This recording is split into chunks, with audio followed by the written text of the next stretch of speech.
What a beauty. Today we're gonna do some carburetor uninstallment, disassembly, cleaning, assembly and installment again.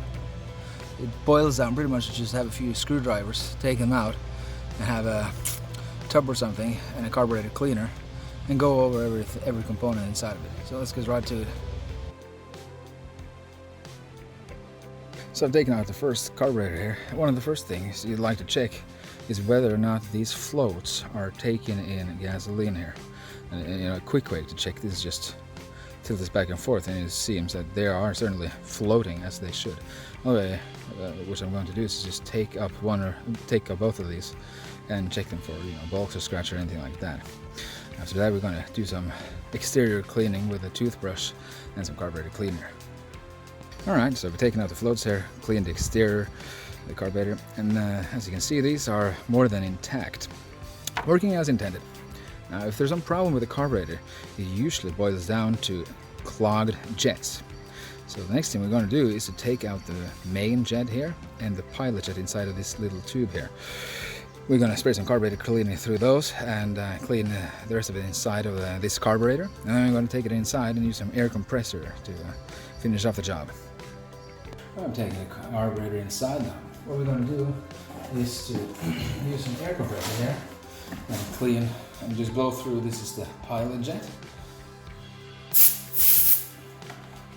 This is the main jet.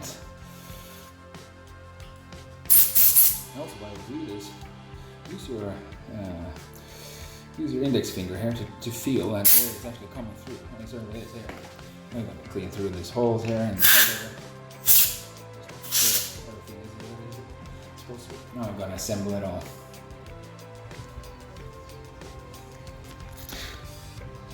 Alright, I've just installed the first carburetor here. I'm just taking up the second carburetor here, just demonstrating quickly the floating principle you see between these floats.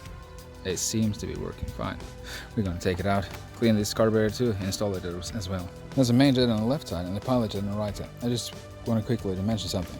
A tip that I got from the internet is if something is really stuck in there, you can use a guitar string or the metal pins on a steel brush to sort of unclog it.